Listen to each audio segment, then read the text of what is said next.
This is not my water. Oh my gosh. This is liquor. And I have just spilled it all over myself. Take it away. And bring my water immediately. Please. Good evening, ladies and gentlemen. My name is Dr. Alberta Coombs. We are here today to discuss some problems. We've got guests. Hopefully, we can give some advice here and help people to function in today's society. So, if there's something that you relate to, please adapt it to your own life.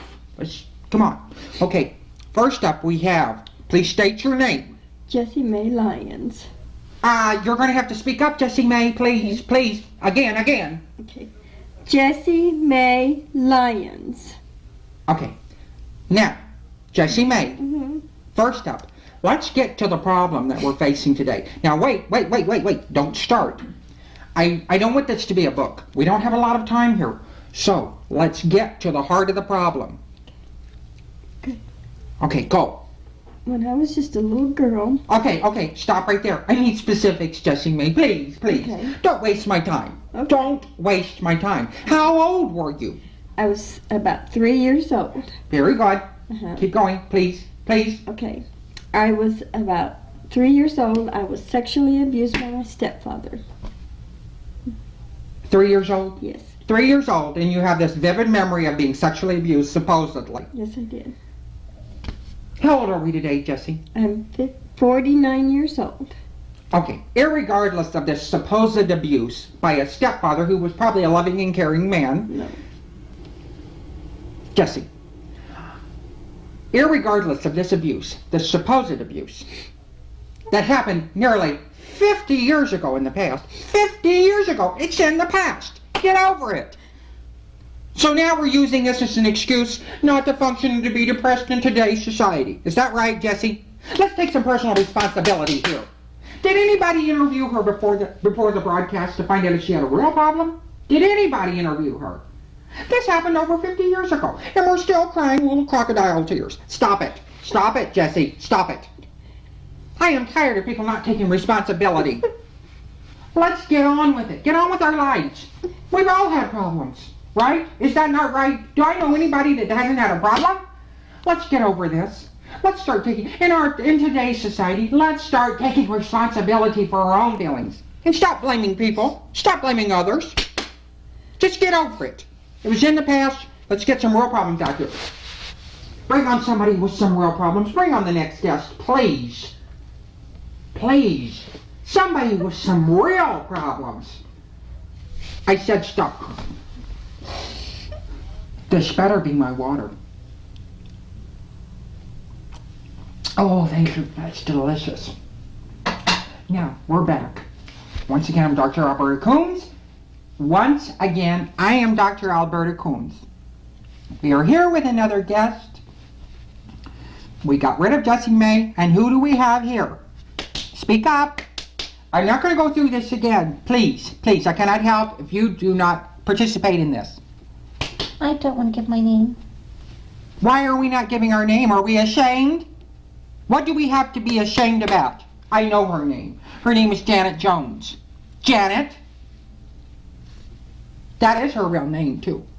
I don't care. You can put on your sunglasses and this little scarf, but I know that people will know who you are. You're from the Springfield area. So let's state our problems and let's face up to who we are. That is one big major problem, taking responsibility for who we are. So Janet, what is the problem today? Janet, please, let's talk here, please. I'm not a psychic, Janet. This is not the Dionne Warwick show. Please state your problem. Let's get on with it. I'm afraid I'm a lesbian. You're afraid you're a lesbian. Please, just go on. Please, take her upset. Take her off the camera, please. So she's afraid she's a lesbian. So what do we have here? We have nothing. And that's what Janet is. Let's just, okay, everybody, let's just take a deep breath here. I'm very upset. I was sitting next to a supposed lesbian, another person who's jumped on that bandwagon of lesbianism and gays.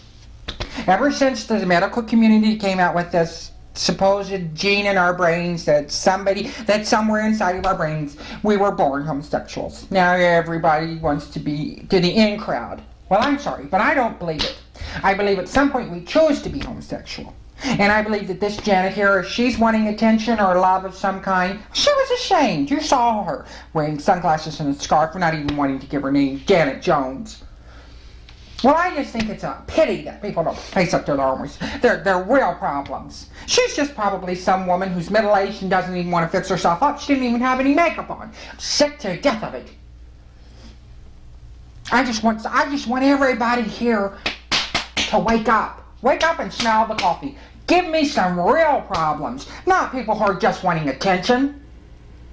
So bring on the next guest, and hopefully we're going to get some real problems here. For a change, bring on somebody who has something I can deal with and something I can help that is worthwhile, and not just a waste of my time.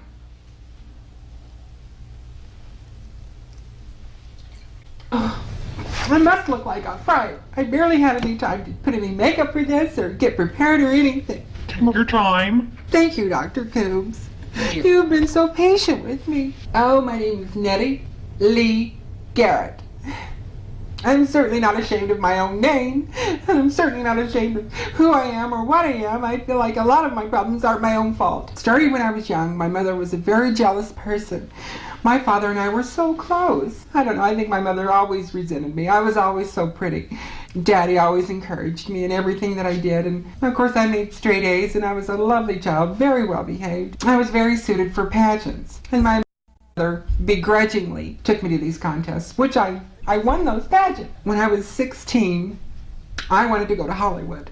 And I begged and begged. My father agreed, but it was my mother who stood in my way. And I was going to be the next Sandra Dee. I was going to be the next. I was just as pretty, and I think I was more talented. Now that is a problem. That is a problem. That is a problem. Finally, we've got some real problems here. I got married to Joe Garrett.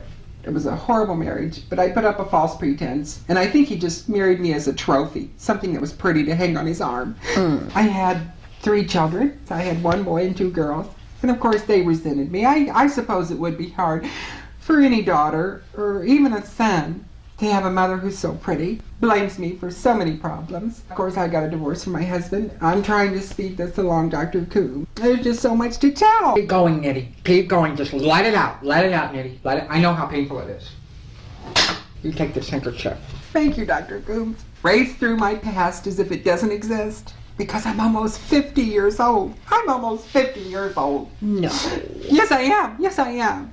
Looks can be deceiving. At St. John's Hospital, I had the longest labors for all 3 children on record. It's on record. I've got proof. Resigned myself to the fact that I would have to be living alone and I was going to devote myself to my children. They're all 3 ungrateful. Just recently, I joined a local clogging group along with my daughter Lisa because she needed to lose weight, and I was trying to help her. I met a man, a very attractive man named Tony Vilo, and within 6 weeks we were married. It turned out the marriage was invalid because he was already married to several women across the United States. I spent $4,000. We were married at a clogging festival down in Eureka Springs, Arkansas.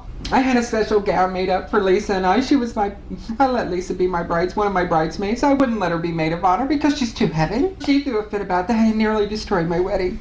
There was one beautiful spot Tony and I had, one beautiful moment. The marriage was over. Tony was out of my life, along with $3,000 worth of jewelry and $5,000 I had in savings. I figured it was a small price to pay to wake up a foolish old woman. But I feel like I'm still young. Isn't there hope for people like me? I've kept myself up. I try to be pretty. I found out 4 weeks ago that not only had Tony taken me for a small fortune, but he'd also slept with my daughter Lisa. Lisa, don't you lie. Don't you lie. Oh, Lisa, I hate you. I hate you. I hate you. You're fat, Lisa. You're fat. How could he have wanted you over me? How could he want you? It makes me sick to think that he slept with you. You're so fat, your teeth are so horrible. My own daughter, you make my flesh crawl. You make my flesh crawl. I'm gonna be a survivor. Pick up my modeling career. Yes. Become an actress. I'm gonna go to Hollywood. Yes. Or to Branson. Forget about your children. Forget about your ex-husbands. Forget about your mother and her and all the baggage that she left you with. Forget about them and think of Nettie. You do that, Nettie. You do that for yourself. This will end this week's sessions on a very tragic but a very inspiring note. And I hope you all have learned from this, our studio audience as well as our audience at home. Next week, we'll have on a depressed paraplegic who needs to get off the stick. So, please join me and make sure that your problems are real. And remember what Dr. Alberta Coombs says. What is the problem? What is the problem?